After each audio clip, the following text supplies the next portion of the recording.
নমস্কাৰ এই মুহূৰ্তত আহি পৰিছে সন্ধিয়াৰ কেইবাটাও বিগ ব্ৰেকিং নিউজ আৰু এনে ধৰণৰ খবৰসমূহ নিতৌ চাবৰ কাৰণে চেনেলটো সাবস্ক্ৰাইব কৰি ভিডিঅ'টোত এটা লাইক কৰি দিব।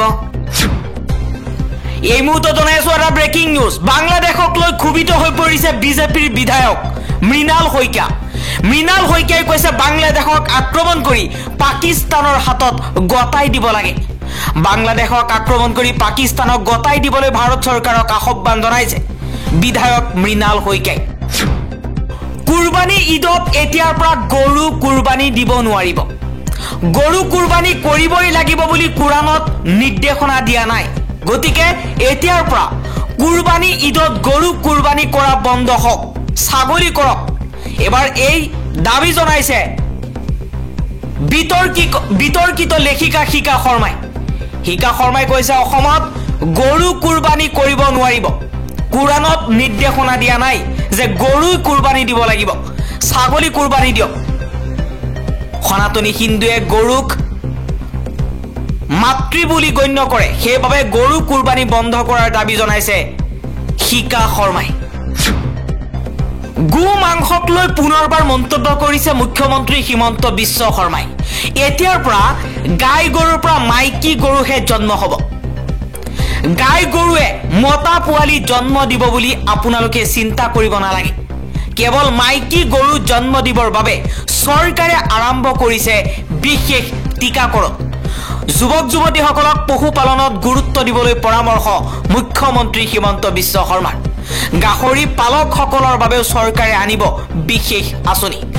কিন্তু গো মাংস ভক্ষণ কৰাক লৈ সৰব মুখ্যমন্ত্ৰী হিমন্ত বিশ্ব শৰ্মাই। মুখ্যমন্ত্ৰী শৰ্মাই কৈছে যে এতিয়াৰ পৰা গাই গৰুৱে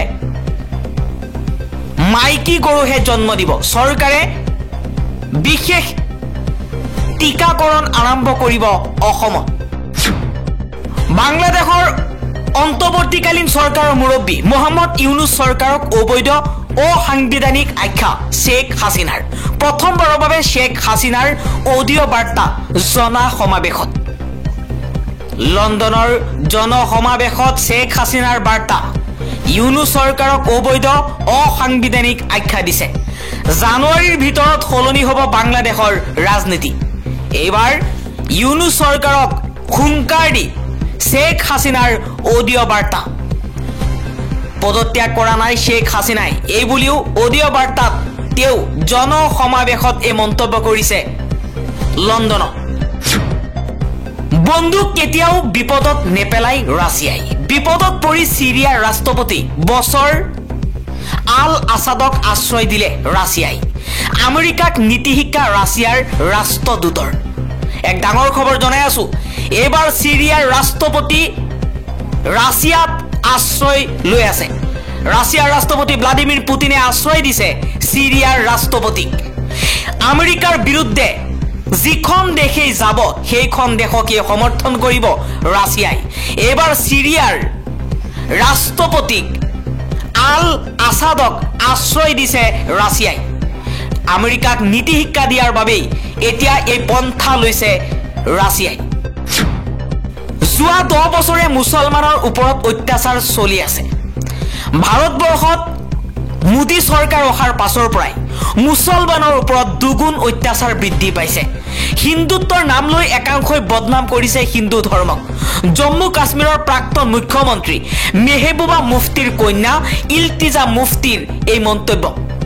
যেতিয়াই মুছলমানৰ ওপৰত অত্যাচাৰ চলে তেতিয়াই মৌন হৈ থাকে বহু হিন্দু লোক, বহু হিন্দু নেতা আৰু প্ৰধানমন্ত্ৰী নৰেন্দ্ৰ মোদী। চম্বলত 4জনকৈ মুছলমান লোকক শ্বাহী জামে মছজিদৰ বিতৰ্কৰ সময়তেই উত্তৰ প্ৰদেশ আৰক্ষীয়ে গুলীয়াই হত্যা কৰিলে। কিন্তু ইয়াক লৈ সম্পূৰ্ণকৈ মৌনতা অৱলম্বন কৰিছে প্ৰধানমন্ত্ৰী নৰেন্দ্ৰ মোদীয়ে। আন্দোলনকাৰী কৃষকৰ আবেদন খাৰিজ কৰিলে উচ্চতম ন্যায়ালয়ে। পঞ্জাৱ হাৰিয়ানাৰ সম্বু সীমান্ত মুকলি কৰি দিবলৈ আবেদন জনাইছিল। পূৰ্বৰ এটা গোচৰ চলি থকাৰ বাবে আবেদন খাৰিজ কৰিছে সৰ্বোচ্চ ন্যায়ালয়ে। পৰিৱেশ নষ্ট কৰাৰ বাবে এতিয়া অহৰহ কাম কৰি আছে হিমন্ত বিশ্ব শৰ্মাৰ চৰকাৰে। নিশাৰ অন্ধকাৰত গছ কাটিলে হিমন্ত বিশ্ব শৰ্মাৰ প্ৰশাসনে।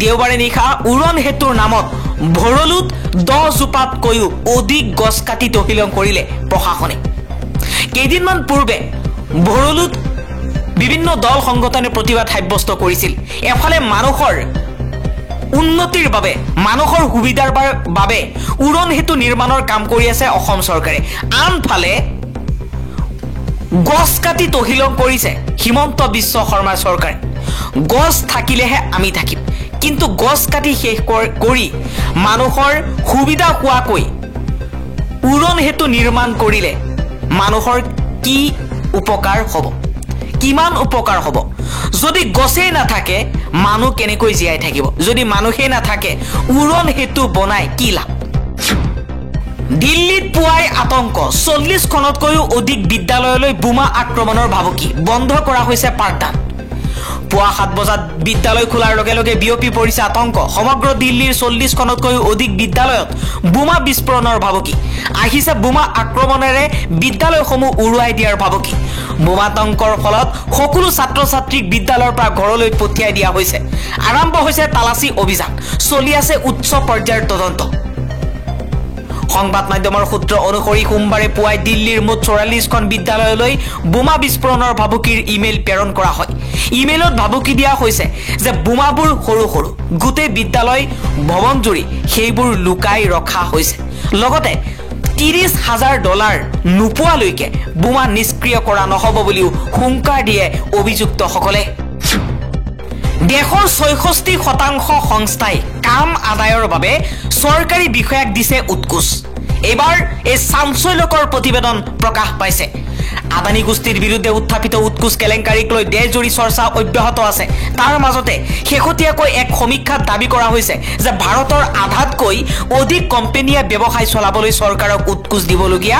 হয় অন্ততঃ যোৱা এবছৰৰ পৰিসংখ্যাত ইয়াৰ প্ৰমাণ স্পষ্ট সমীক্ষা অনুসৰি 66% কোম্পানীয়ে 12 মাহত উৎকোচ দিছিল ইয়াৰে 46% ব্যক্তিগতভাৱে চৰকাৰী বিষয়াক ধন দি কাম ক্ষিপ্ৰতাৰে আদায় কৰিছে আৰু বাকি 54% উৎকোচ দিবলৈ বাধ্য হৈছে যোৱা 12 মেৰ পৰা 30 নৱেম্বৰলৈকে অনলাইন প্লেটফৰ্ম লোকেল সাৰ্কেলে দেশৰ 159খন জিলাৰ 18,000 সংগঠনৰ মাজত এই সমীক্ষা চলাইছিল তাত নাম প্ৰকাশত অনিচ্ছুক 66% সংস্থাই জনাইছে চৰকাৰী কাৰ্যালয়ৰ দ্বাৰা কাম সম্পূৰ্ণ কৰিবলৈ ক্লিয়াৰেন্স পাবলৈ আনকি বহু ক্ষেত্ৰত নথিৰ ডুপ্লিকেট পাবলৈও সংশ্লিষ্ট বিষয়াক ধন দিব লাগে মাটি আৰু ঘৰৰ লগত জড়িত প্ৰায় সকলো ধৰণৰ কামৰ বাবে ধনৰ প্ৰয়োজন কিছুমান ক্ষেত্ৰত ইচ্ছাকৃতভাৱে কাম বন্ধ কৰি দিয়া হয় ইয়াৰ ভিতৰত